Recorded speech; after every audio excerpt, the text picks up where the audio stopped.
कहानी शुरू होती है 1987 साल में, जहां एक परिवार में एक बच्चे को शैतान ने अगवा कर लिया। अब उसी बच्चा को छुड़ाने के लिए फादर गैब्रियल को बुलाया गया। मौजूदा इलाके की फादर को कहा एक सुअर को लाने के लिए। इसके बाद फादर गैब्रियल उस बच्चे के घर में गया। देखा हालत बहुत ही बुरी है, पूरी तरह से कब्जा कर लिया। फिर फादर अपनी बॉक्स से एक गोल धातु निकाला, जिसके जरिए फादर शैतान को काबू करता है। उस धातु को उस बच्चे के सामने दिखाया और शैतान यानी वो बच्चा उस धातु को देखने लगा और वश में आ गया और बातचीत के जाल में उस शैतान को फंसा लिया। कहा गया कि अगर तुम इतने शक्तिमान हो तो तुम उस सुअर के अंदर घुस के दिखाओ। शैतान मान गया। सुअर वहीं पे मौजूद था। जैसे ही शैतान उस लड़के की शरीर से निकल के सुअर में घुसा, पास में ही खड़ा एक शख्स बंदूक से गोली कर दी। सुअर वहीं पे मारा गया और इस तरह से फादर गैब्रियल उस लड़के को आज़ाद किया शैतान की चंगुल से। वही दूसरी तरफ जूलिया अपनी परिवार के साथ दूर अमेरिका से स्पेन में आई। जूलिया की 2 बच्चे हैं, एक बेटा हेनरी और लड़की एमी। जूलिया की पति मर चुका है। उनके पास रहने के लिए एक गिरजा है और उसी गिरजा में वो लोग अब से रहने लगेंगे। गिरजा पुराना होने के वजह से जूलिया ने लोग लगाकर उसकी मरम्मत कर रही थी। जूलिया अपनी बच्चों के साथ गिरजा के अंदर गई। मौजूदा इलाके की फादर एस्किबेल से मुलाकात हो गया। फिर एस्किबेल वहां से चला गया। इसके बाद जूलिया अपनी परिवार के साथ उस गिरजा में रहने लगे और उनकी बेटा हेनरी एक रोज कान में हेडफोन लगाकर इस गिरजा को घूमने निकले। चलते चलते सुड़ंगों से होके जहां मजदूर काम कर रहे थे वहां पहुंच गए। दीवार में एक छेद देख के उसके उस पार देखने की कोशिश करा। देखा वहां पे एक दीवार है। हेनरी जैसे ही उस दीवार को देख रहा था, दीवार फटने लगा और हेनरी ये देखते ही वहां से चला गया।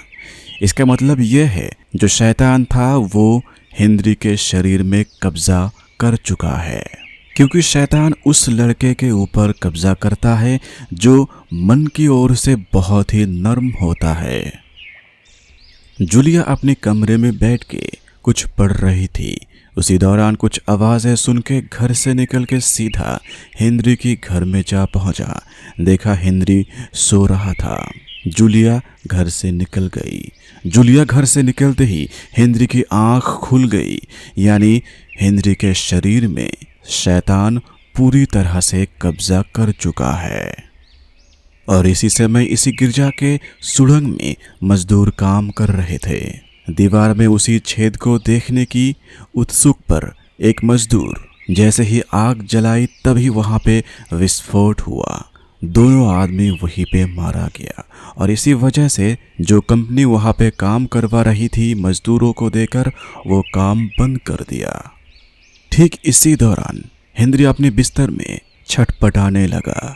जूलिया और एमी मिलकर उसे शांत करने की कोशिश करी। इसके बाद हेनरी अचानक शांत हो गया, उठ के बैठ गया और अपनी माँ और बहन को देख के कहा, तुम सभी लोग मरने वाले हो। और ये कहने के बाद ही हेनरी अपनी दोनों हाथ की नाखूनों से अपनी मुंह पर चोट पहुंचाने लगा। ये देखते ही जूलिया अपने बेटे को लेकर हॉस्पिटल पहुंचा। सारे टेस्ट कराए गए लेकिन सबकी रिजल्ट सही निकला। हेनरी को वापस अपने गिरजा घर में लाया गया। हेनरी की तबीयत कुछ ठीक नहीं थी, इसलिए उसकी बहन एमी एक पट्टी सर पर रख के अपनी काम करने गई। उसी दौरान करंट चली गई और इधर जूलिया अपनी बेटे के पास बैठी थी और उसी दौरान अनाप शनफ बकने लगा हेनरी। और आखिर में हेनरी कहा, प्रीस्ट को बुलाओ। यहाँ हेनरी प्रीस्ट से मुराद उस फादर गैब्रियल को समझाया, लेकिन जूलिया ने फादर एस्किबेल को बुलाया।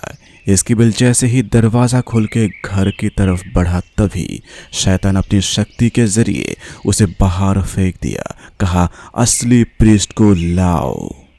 ये सब देखने के बाद एस्कीबेल ये शैतानी खबर वेटिकन सिटी तक पहुंचा दिया।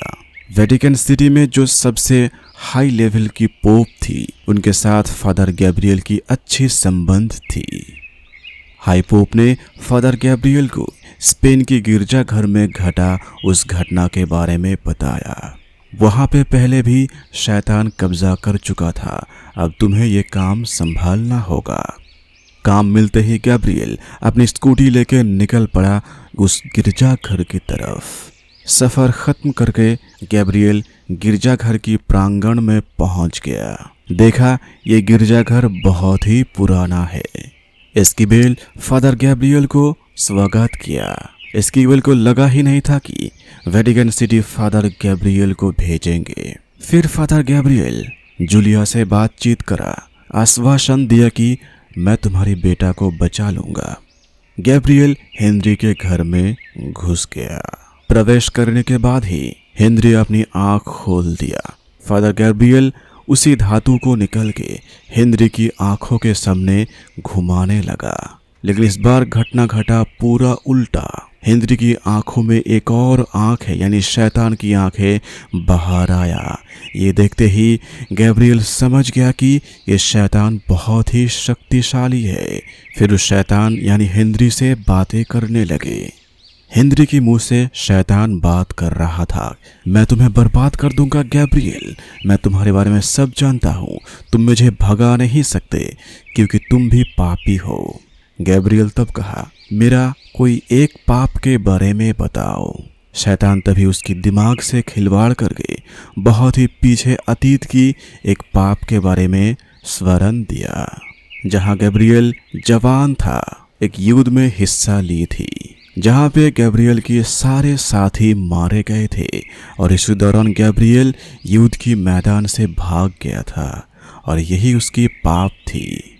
पुरानी बातें याद करके गैब्रियल चौंक गया। इसके बाद गैब्रियल और कोई काम नहीं कर सका। घर से निकल के एस्कीबेल से बात करा, कहा यह शैतान शक्तिशाली है, हम इसे इस तरह से नहीं निकल सकते, हमें इस शैतान का नाम जानना होगा और यही एक रास्ता है।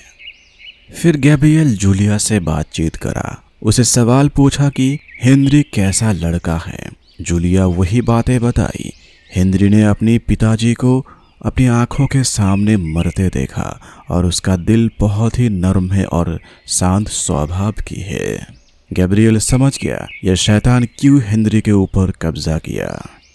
और इसी दौरान दूसरी तरफ एमी अपने बिस्तर में हेडफोन लगा के गाने सुन रहे थे। इसी दौरान आवाज़ें सुन के घर से निकल के सीधा हेनरी के घर में जा पहुंचा। हेनरी अपने बिस्तर में उठ बैठा और उसकी आंखें उसकी शोर सुन के तुरंत एमी डर के घर से निकल गया। उसी घर में रखा टेलीफोन बजने लगा। टेलीफोन उठाया और उस पार से आवाज़ें सुनाई दी उसकी पिताजी की। अचानक उसकी पिताजी की आवाज़ बदल गया शैतान की आवाज़ में और कहा, तुम सभी मरने वाले हो। और तभी डर के अमी माताजी के पास पहुंच गया। सामने गैब्रियल खड़ा था। गैब्रियल को समझ में आ गया कि अब काम करना होगा। जिस शैतान से पाला पड़ा उसे भगाना ही होगा। एस्कीबेल से बातचीत करा, क्या तुम्हारा कोई पाप है जो तुम पिछले अतीत में करे थे? एस्कीबेल स्वीकार किया और फादर गैब्रियल के सामने अपनी पाप कन्फेस करते हुए खुद को पवित्र किया। और दोनों तैयार होकर फिर एक बार हेनरी के घर जा पहुंचा। तैयारी करके मंत्र पढ़ने लगा गैब्रियल और इसी दौरान शैतान छटपटाने लगा और अपनी चाल चला। गैब्रियल को फिर से भ्रम दिखाया अपनी अतीत में किया एक पाप के बारे में। उस लड़की की नाम थी रोजारियो, जिसके ऊपर शैतान वश किया था। वो मदद के लिए गैब्रियल के पास आई थी, लेकिन गैब्रियल मना कर दिया था। यातना ना सहन करने की वजह से वो लड़की ऊपर से कूद के खुद की जान ले ली। ये बातें याद करके गैब्रियल की मन भंग हो गया। इसके बाद ही शैतान एस्कीबेल की मन को भंग करने के लिए उसकी पाप के बारे में याद दिलाया। उस लड़की की नाम थी एडेला, जिसके घर एस्कीबेल गया था कुछ काम के लिए और उसी भरोसे पर एडेला के साथ संबंध बना लिया। ये सुनने के बाद ही एस्कीबेल गुस्से में घर से निकल गया। गैब्रियल और कोई काम ना कर पाया और इसी तरह से शैतान फादर गैब्रियल की मन को भटकाकर एक्सोर्सिज्म यानी झाड़ फूक करने से रोकने लगा और कहा, गैब्रियल तू मेरी जाल में फंस चुका। इसके बाद बाहर आके दोनों फादर बात करने लगे। एस्कीबेल कहा, मैं उस लड़की एडेला से बहुत ही प्यार करता था, मैं उसके साथ कोई फायदा नहीं उठाया। यहाँ पे बातचीत करने के दौरान गैब्रियल को याद आया, शैतान ने कहा तू मेरे जाल में फंस गया, यानी शैतान उस लड़के को कब्जा नहीं करना चाहता, उसका कोई दूसरा और प्लान है। तभी गैब्रियल कहा, मुझे बगीचे में जाना होगा, मैं वहां पे कुछ देखा था और तुम घर में जाके प्रार्थना करो। गैब्रियल उस कुएं के सामने गया, अपनी स्कूटी में रस्सी बांध के कुएं की ढकना को नीचे गिराया। वही एस्कीबेल बाहर प्रार्थना कर रहा था। उसे एक बहुत ही धीमी आवाज़ सुनाई दी, कोई गुनगुन कर रहा है। हेनरी के घर के दरवाज़ा खोलते ही उसे आवाज़ सुनाई दी, हेनरी कुछ कह रहा है। सुनने के लिए जैसे ही अपने कान को हेनरी के मुंह के पास ले गया, तभी हेनरी उसके कान को काट लिया और शैतान अपना काम करने लगा। एमी अपनी बिस्तर में लेटी थी, उसे शक्ति के जरिए दीवार में पटका और जूलिया अपने बिस्तर में सो रही थी। एक आदमी की हाथ उसके गला को दबाकर बिस्तर की मिडल बराबर उसे नीचे खींचने लगा। वही गैब्रियल कुएं की ऊपर से देखा, कुएं की दीवार पर बहुत सारे इंसान की खोपड़ी लगाई गई। न जाने यहाँ पे कौन सा काम चल रहा था। इसके बाद ही गैब्रियल घर के अंदर गया। एस्कीबेल को देखते ही समझ गया कि यहाँ पे कोई तो काम चल रहा है। तभी तुरंत गैब्रियल जूलिया को बिस्तर के अंदर से बाहर निकाला और एमी डर के मारे अलमारी के अंदर छुपी थी, उसे अलमारी से बाहर निकाला और अपनी मंत्र के जरिए शैतान की शक्ति को यहाँ से ख़त्म किया। इसके बाद गैब्रियल एस्कीबेल को लेकर बाहर आया और कुएं के सामने गया। एस्कीबेल देख के पूरी तरह से चौंक गया। इस काम की जड़ तक पहुंचने के लिए इस गिरजा की सुड़ंग से चलने लगे। दीवार में छेद को देखने के बाद ही इसके पीछे कोई ना कोई राज तो छुपा हुआ है। इसके बाद हथौड़ा देके उस दीवार को तोड़ दिया। टॉर्च लेके उसके अंदर जैसे ही घुसा, दोनों चौंक गए। एक शख्स को लंबा पिंजरा के अंदर बंद करा गया था, जो अभी कंकाल में बदल गया। और इसी हॉल में बहुत सारा चेम्बर बनाया गया दीवार में, और सभी चेम्बर में इंसान को रखा गया था जो अभी कंकाल में बदल गया। गैब्रियल एस्कीबेल की सवाल पर कहा, तुम देख के सोच रहे होंगे कि इन्हें पिंजरे में क्यों बंद किया गया। दरअसल ये इनकी सुरक्षा के लिए थी। ये एक्सोर्सिज्म की सबसे आखिरी रस्म है। इसके बाद गैब्रियल इस हॉल से उस घर में जाने के लिए कहा। एस्कीबेल ने जाकर देखा ताला लगा हुआ। गैब्रियल तभी पिंजरे में बंद उस प्रीस्ट की पेट के अंदर हाथ डाल के एक चाबी को बाहर निकाला। उस चाबी के जरिए दरवाजा खोल के दोनों अंदर चलने लगे। चलते चलते वो लोग एक गुफा जैसा जगह में पहुंच गया, जहाँ पे बहुत सारे स्तंभ मौजूद थे जो कॉफिन के साइज के थे, और एक सिंहासन था। इंसान बैठा था जो कंकाल का रूप ले चुका था। फादर गैब्रियल देखते ही पहचान गया, ये 14वीं सदी का महान पोप फ्रायर था। उसके हाथ में एक किताब थी। उस किताब को गैब्रियल ले लिया, पढ़ने लगा। गैब्रियल उस किताब को पढ़ते पढ़ते शैतान का नाम मिल गया, जिसका नाम एस्मोडियस। ये नाम कहते ही शैतान चिल्लाने लगा, एमी और जूलिया को छोड़ दिया। वही नीचे गैब्रियल उस किताब को पढ़ते पढ़ते उसे ये मालूम चला, 14वीं सदी में जब अदालत की प्रतिष्ठा की गई थी, तब ये शैतान एस्मोडियस फ्रायर के शरीर में घुस के बहुत ही अन्यायी विचार किया था, और उसी शैतान को रोकने के लिए यहाँ पे फादर फ्रायर और सभी प्रीस्ट की बलिदान दे दी। और इसी चीज़ को बहुत ही सालों तक, सदियों तक छुपाया गया। गैब्रियल और एस्कीबेल उसी हॉल रूम में आके बैठ गया। तभी एस्कीबेल ने कहा, उस एस्मोडियस ने जैसे फादर फ्रायर के शरीर में घुस के इस दुनिया को कंट्रोल कर रहा था, अब वो आपको चाहता है, आपकी शरीर चाहता है। जो बात गैब्रियल स्पष्ट रूप से ही समझ गया था। और गैब्रियल अपने मन में ईश्वर के सामने अपनी पापों को कबूल किया। फिर गैब्रियल और एस्कीबेल तैयार हो गया, एमी और जूलिया को पवित्र किया और सभी हेनरी के कमरे में गया। हेनरी की मुंह पहले से बहुत ही बदल गया और भयंकर हो गया।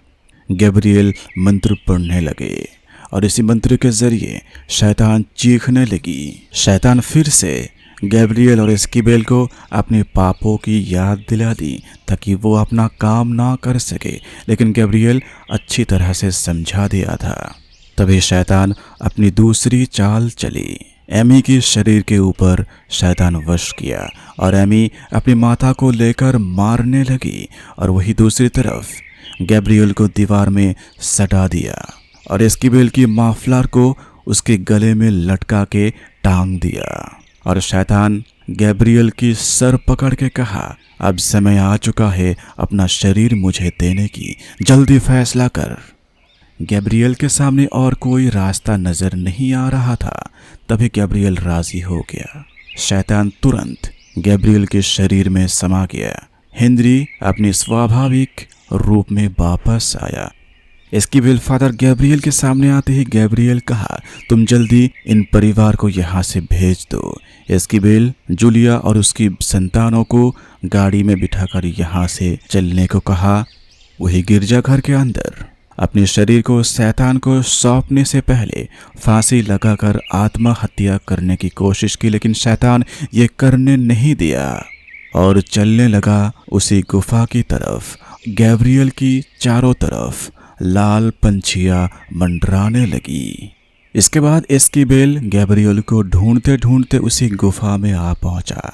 देखा गैब्रियल उसी सिंहासन पर बैठा है और उसके हाथ में एक छड़ी। गैब्रियल की नाम लेते ही गैब्रियल के अंदर से शैतान कहा, गैब्रियल चला गया, यहाँ पे कोई गैब्रियल नहीं और तू भी यहाँ से चला जा। लेकिन एस्कीबेल उसकी बात नहीं माना, प्रार्थना करने लगा। गैब्रियल उड़ के एस्कीबेल को मारने की कोशिश करा, लेकिन एस्कीबेल अपनी प्रार्थना को नहीं छोड़ा।